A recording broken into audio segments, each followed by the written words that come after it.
Now we come to the Arahant Sela. 818. You have a perfect body. You are shining, well proportioned, beautiful to look at. You are golden colored, blessed one. You have very white teeth. You are energetic. 819. For the minor distinguishing marks of a well proportioned man, all the marks of a great man are in your body. 820. You have clear eyes, a round face. You are large, straight, splendid. In the middle of the Sangha of ascetics, you shine like the sun. 821. A monk with skin like gold is good to look at, but what do you want with the ascetic state when you have such excellence of color? 822. You ought to be a king, a wheel-rolling monarch, a bull among heroes, possessing the whole world, a conqueror, the lord of Jambusanda.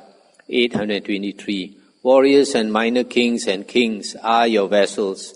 You are king of kings and lord of men. Rule, Gautama. Stop here for a moment. The Sela is a Brahmin. He brought his, 30 disciples to see the Buddha. And he saw that the Buddha has these marks of a great man and asked the Buddha to be a king. Here you find one of the few places, a little description of the Buddha's face. You see, you have clear eyes, a round face. So Buddha has a round face. See, somewhere you don't find in the other suttas, they say Buddha has a round face. So the Buddha replied, 824. I am a king, Sela, an unsurpassed Dhamma king. By my Dhamma I set the wheel rolling, the wheel which is not to be rolled back. And this Sela said, 825. You profess to be enlightened, an unsurpassed Dhamma king. You say, Gautama, by my Dhamma I set the wheel rolling. 826. But who is the Lord's captain? Who is the disciple? Who is successor to the teacher? Who keeps this wheel rolling that has been set rolling by you? And the Buddha answered, 827. Following the example of the Theragatha, Sariputta keeps the unsurpassed Dhamma wheel rolling that has been set rolling by me.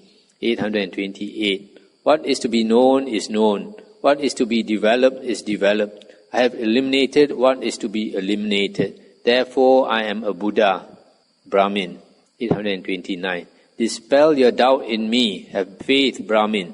It is hard to obtain a sight of the enlightened ones repeatedly. 830. I myself am a Buddha, Brahmin, one of those whose appearance in the world is truly difficult to obtain. I am an unsurpassed dart remover. 831.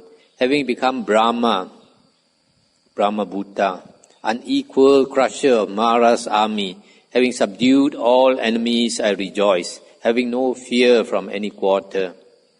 And this Brahmin said, 832. Hear, sirs, what the one with vision says. The dart remover, the great hero, roars like a lion in the wood. 833. Having seen him become Brahma Bhutta, that means become God-like, the Buddha. Unequal crusher of Mara's enemy, who would not have faith, even one who is base born. 834. Let him who wishes follow me, or let him who does not wish go. Here I shall go forth in the presence of the one of excellent wisdom. And his 300 disciples said, 835. If this teaching of the fully enlightened one is pleasing to your honor, we too shall go forth in the presence of the one of excellent wisdom. And then this Sela said, 836. These 300 Brahmins asked with cupped hands, shall we practice the holy life in your presence, blessed one? And the Buddha said, 837. The holy life is well proclaimed. It is instantaneous, immediate. Wherefore, going forth is not in vain for a vigilant one who trains himself. And then, after 8 days, after 7 days, they came to see the Buddha, these Brahmins. 838. This is the 8th day since we went to you as a refuge, one with vision. In 7 days we have been tamed in your teaching, Blessed One. 839. You are the Buddha, you are the teacher, you are the sage who overcame Mara. You, cutting off the latent tendencies, have crossed. Bring these people across. 840. You have crossed over the basis of rebirth. You have torn the asavas asunder. Without grasping, you have eliminated fear and dread like a lion. 841. These 300 monks stand with cupped hands. Stretch out your feet, hero, that the great beings pay homage to the teacher's feet. So it looks like these 300 Brahmins, they also became enlightened in 7 days. Why he asked the Buddha to stretch out their feet? Because these Indians, they like to, when they pay homage, they put their forehead on the feet of the person they revere. Sometimes they kiss the feet. Badya, Kaligoda Putta, son of Kaligoda. 842. The soft clothes which were worn by me then, riding on an elephant's neck, the rice gruel, the sauce for pure flesh eaten, did not make me happy. This one is a real elephant, not the mindfulness. 843. Now fortunate, persevering, delighting in whatever scraps come into his alms bowl. Badya, son of Goda, meditates without grasping. 844. Wearing rags, persevering, delighting in whatever scraps come into his alms bowl. Badya, son of Goda, meditates without grasping. 845. Living on alms food, persevering, delighting in whatever scraps come into his alms bowl. Badya, son of Goda, meditates without grasping. 846. Wearing the triple robe, persevering, delighting in whatever scraps come into his alms bowl. Badya, son of Goda, meditates without grasping. 847. Going on a begging round of every house without exception, persevering, delighting in whatever scraps come into his alms bowl. Badya, son of Goda, meditates without grasping. 848. Sitting alone, persevering, delighting in whatever scraps come into his alms bowl. Badya, son of Goda, meditates without grasping. 849. Eating one bowlful only, persevering, delighting in whatever scraps come into his alms bowl. Badya, son of Goda, meditates without grasping. 850. Never eating after time, persevering, delighting in whatever scraps come into his alms bowl. Badya, son of Goda, meditates without grasping. 851. Living in the forest, persevering, delighting in whatever scraps come into his alms bowl. Badya, son of Goda, meditates without grasping. 852. Living at the foot of a tree, persevering, delighting in whatever scraps come into his alms bowl. Badya, son of Goda, meditates without grasping. 853. Living in the open air, persevering, delighting in whatever scraps come into his alms bowl. Badya, son of Goda, meditates without grasping. 854. Living in a cemetery, persevering, delighting in whatever scraps come into his alms bowl. Badya, son of Goda, meditates without grasping. 855. Accepting whatever seed is offered, persevering, delighting in whatever scraps come into his alms bowl. Badya, son of Goda, meditates without grasping. 856. Remaining in a sitting position, persevering, delighting in whatever scraps come into his alms bowl. Badya, son of Goda, meditates without grasping.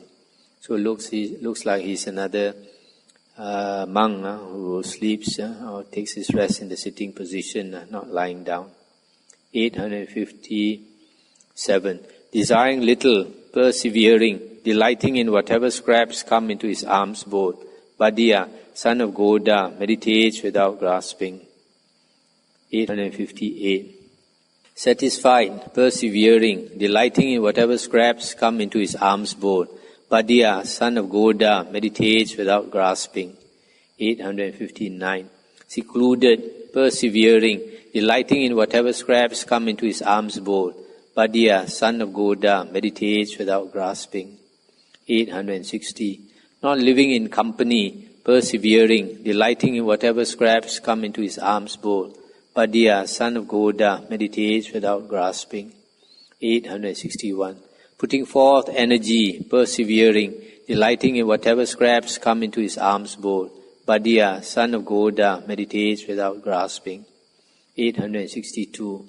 Giving up a costly bronze bowl and a valuable golden one, I took an earthenware bowl. This is my second consecration. 863. Guarded by men who had their swords in hand, I dwelt trembling in a city with high circling walls and strong battlements and gateways. 864. Today fortunate, not fearful, with fear and dread eliminated. Padya, son of Goda, meditates having plunged into the wood. 865. Standing firm in the body of morality, developing mindfulness and wisdom, in due course I attain the annihilation of all fetters. This Padya should be Padya Kaligoda should be the chief of the Sakyans. This chief of the Sakyans, when he stayed in his city, he had these bodyguards always protecting him. You know, these chieftains, they're always afraid. Somebody wants to take their place, become the next chieftain, will kill him.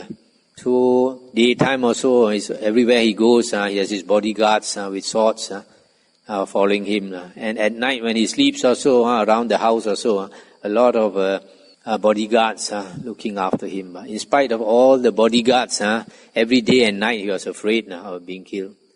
But after he renounced, I think within the first Vasa, he attained arahanthood. And then after that, he was going everywhere and saying Sukha, Sukha, Sukha. And then some of the people didn't believe that he became arahant so fast. So they complained to the Buddha, this Padya, formerly Sakyan chieftain, enjoyed life so much. Now he's missing all his Sukha. Now every day he's saying Sukha. So they complained to the Buddha. Buddha called him, asked him to explain in front of everybody. So he explained then that he was, normally they hint. They say formerly, he said when he was in the lay life, everywhere he went, he was afraid that somebody might kill him, always protected with bodyguards. But now he has no fear, even though he walks alone in the forest. That's why he says, so Sukha. So they understood that he attained arahanthood. The next one is Angulimala. This is the bandit who killed hundreds of people. 866. Angulimala said, while going along, ascetic, you say, I am standing still. And you say that I, who am standing still, am not standing still. I ask you this, ascetic, why are you standing still and I not standing still? This is what happened was, the Buddha, usually the Buddha will contemplate, who in the world should he teach the Dhamma to? Who has the blessings from past life to become enlightened or to become an Arya. So he found this Angulimala, this bandit, who has killed hundreds of people up in the hill. So the Buddha walked all the way to the hill. Along the way, a lot of people tried to stop him, told him not to go there. This bandit, Angulimala, has killed so many people. The Buddha just kept on walking. So when the Buddha came to where Angulimala was, the Buddha kept walking. And this Angulimala thought, he's a person easy to kill. He's got no weapons on him. So he came from behind, running very fast. This Angulimala is supposed to be very strong. So this Angulimala at that time must be quite young. And he's supposed to be so strong, he could run as fast as a horse. So he came from behind, running behind the Buddha, wanted to kill the Buddha. But the more he ran, he didn't seem to go any nearer to the Buddha. The Buddha used the psychic powers. So he could not go near the Buddha at all until he was tired. And then he told the Buddha to stop. Stop, ascetic, stop. Then the Buddha turned around and told him, I have stopped, but you have not stopped. So he was puzzled. So that's why he asked the Buddha. And then He asked, why are you standing? Why have you stopped? I have not stopped. And the Buddha said, 867, I am always standing still, Angulimala, having given up violence towards all beings. But you are unrestrained towards living creatures. Therefore, I am standing still, and you are not standing still. That means the Buddha has stopped the round of rebirths. But because he is a killer, he has not stopped samsara, the round of rebirths. And then Angulimala said, 868, truly it is a long time since a great seer and ascetic, honored by me, entered the great wood. Having heard your righteous verse, I shall abandon my numerous evils. 869. With these words, the robber hurled his sword and other weapons down a hole, a precipice, a chasm. The robber paid homage to the wayfarer's feet. On that very spot, he asked the Buddha for admission into the Sangha. 870. And then the Buddha, the compassionate great seer, who is the teacher of the world, including the Deva, said to him, Come, monk.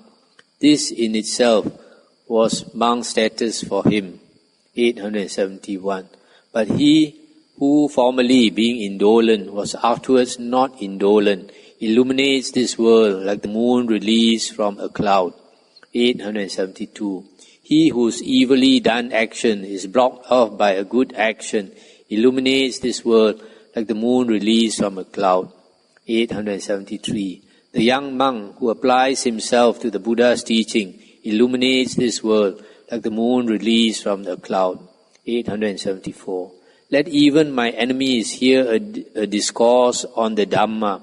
Let even my enemies apply themselves to the Buddha's teaching. Let even my enemies consort with those men who, being good, cause others to accept the Dhamma. 875. Let my enemies hear the Dhamma from time to time from those who speak about forbearance and praise peaceableness, and let them act in conformity with it. 876. For truly he would not harm me or anyone else. He would attain to the highest peace. He would protect creatures moving and unmoving. 877.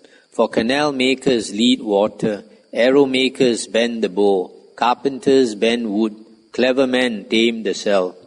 878. Some tame with a stick, or hooks, or whips. I was tamed by the Venerable One, without stick, without sword. 879.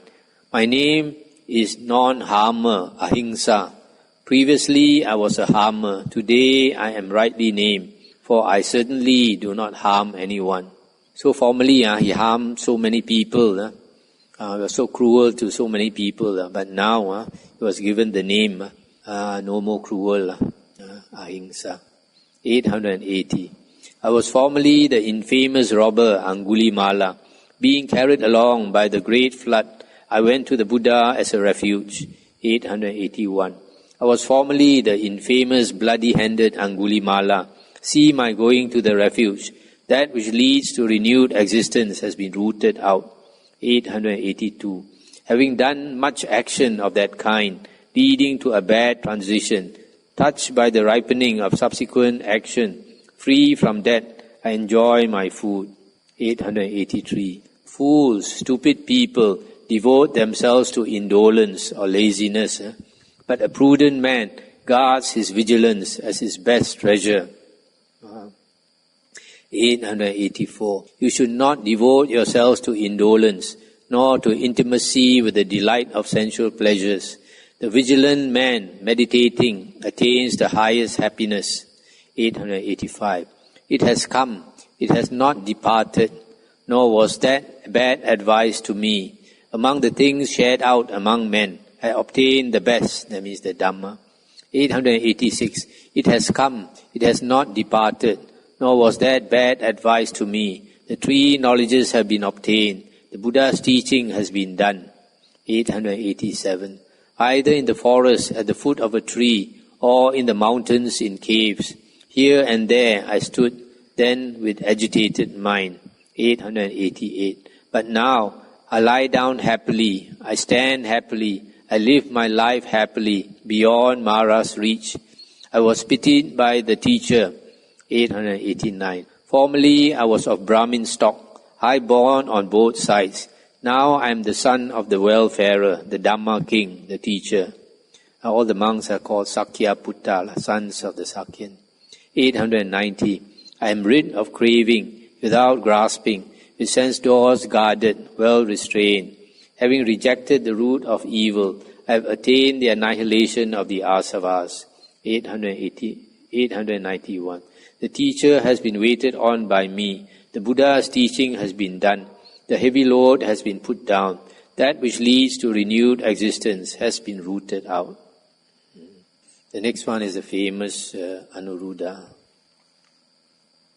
I think we stop here. No? Anything to discuss?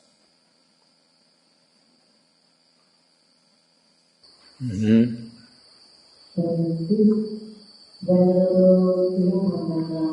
was actually was taken away by some teacher and lecturer. And then the Buddha stopped him and changed his progress until the Buddha helped him out and give him an outlet of meditation.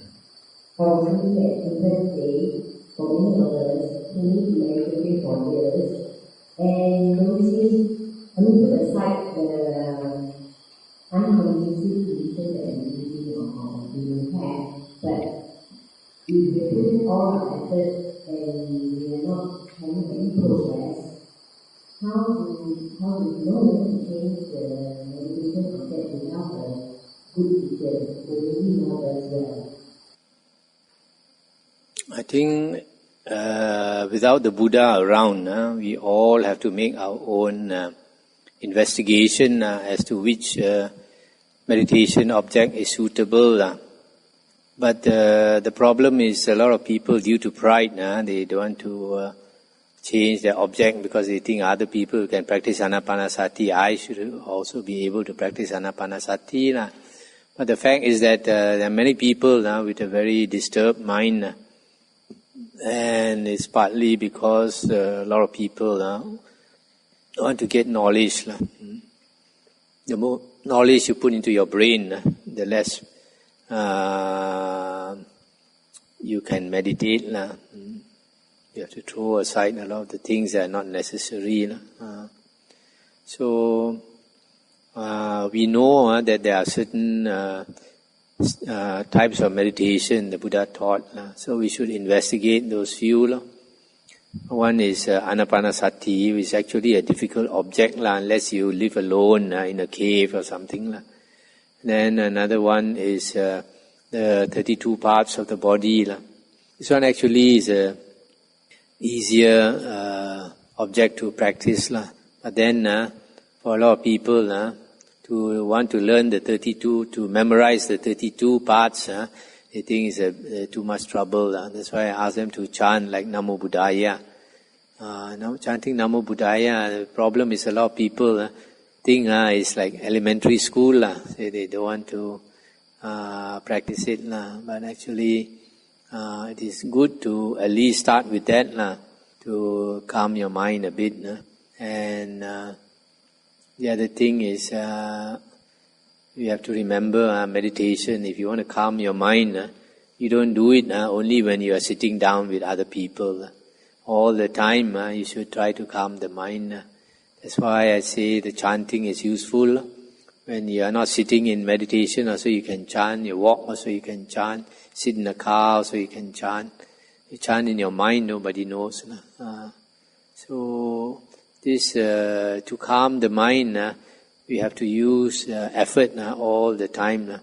You find in the suttas, the Buddha's disciples, they practice day and they practice night to the extent that at night they don't even sleep. In other words, they are trying to maintain their mindfulness 24 hours a day.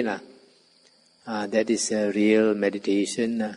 All the time we should try to maintain our mindfulness, unless like we are too tired at night, then you fall asleep. That's because we haven't come to the stage where we are able to keep awake 24 hours a day. And if you are not up to that standard, you try to practice it, you might have a mental breakdown. So you have to know yourself. The other day we saw this interesting DVD about sleep. People who don't sleep too many days, they have a mental breakdown. So chanting is another method that I teach. The third method I teach, if you notice on my talks, is meditation on the self.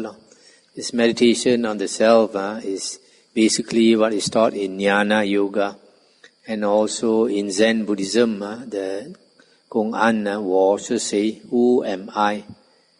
This one, there are some teachers, like last time I learned from my Mahayana teacher, he was not able to teach the correct way. So the way some of those Mahayana monks teach is that you just ask yourself this question, who am I? But it's not asking yourself, it's not the way. It's actually to keep in mind that I. It's not the who. Who am I? People sometimes they put their attention on the who, and who, and who, and who. They keep on who, but they make no progress. But actually, you should put your attention on that I. Just be aware of that I. You can ask yourself, who is this I? Then you think for a moment, one day this human body is going to fall sick and age and die. And one day this body will turn into a corpse. That time, who is that I? So you will realize, even now, imagine for a moment that you don't have a body. And you ask yourself, who am I? With your eyes closed and you imagine you don't have a body. And you still have an I. Why? Because as long as you have a knowing mind, you have a consciousness and awareness, you will naturally think I exist. So that I actually is in that knowing. So you just stay with that knowing. You just either investigate that knowing, or you just tell yourself, I am here. I am here. As long as the I is here, the mind won't run away. Every time you have a stray thought and the mind runs away, you forget that you are here, You are following your thoughts. You forget that you are sitting here trying to meditate.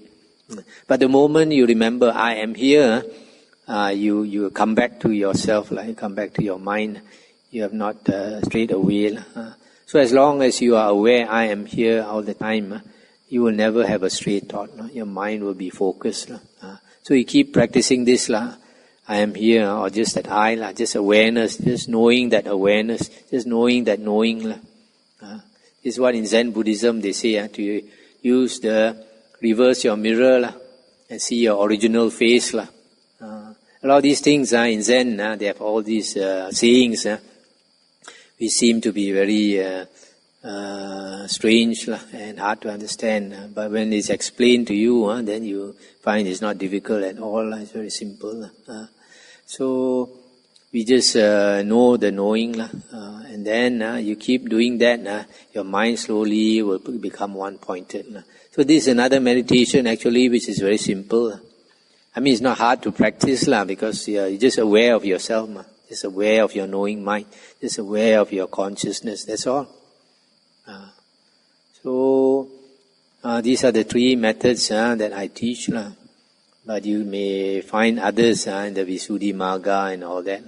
So the Buddha says in the Satipatthana Samyutta that the simile of the cook, when he cooks for the king, he must know the king's taste, whether the king prefers sour food or sweet or hot chili or salty or whatever. So in the same way, we have to investigate what object of meditation is suitable for your mind.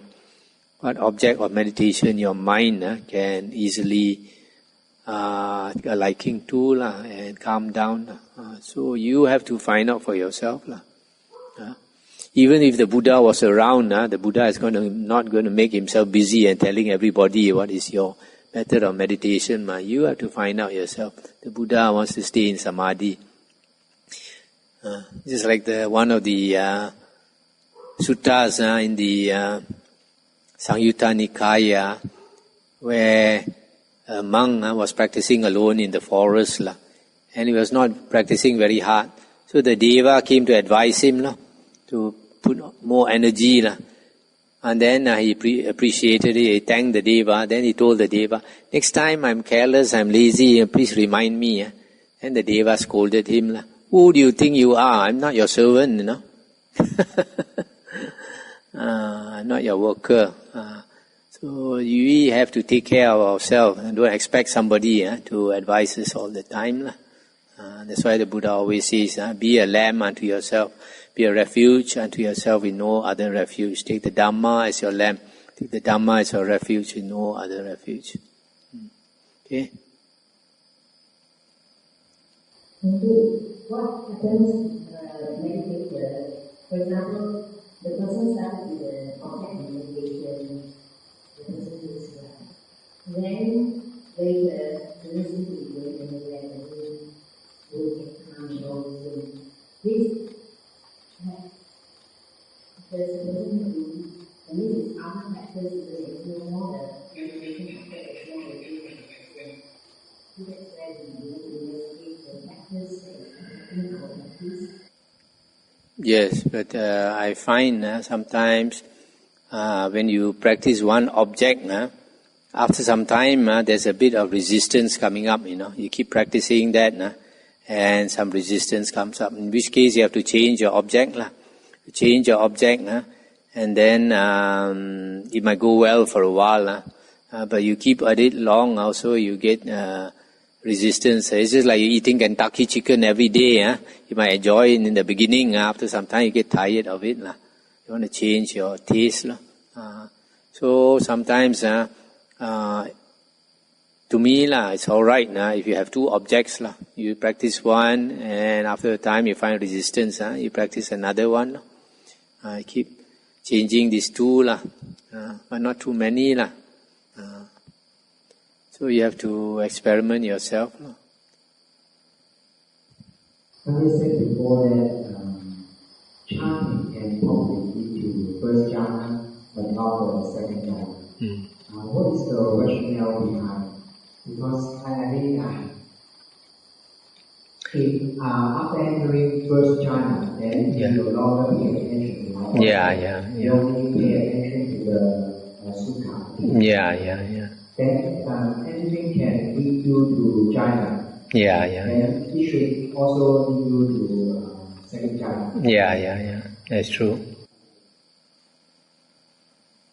It doesn't lead you to second jhana. You lead yourself to second jhana from the first. Okay, shall we end here?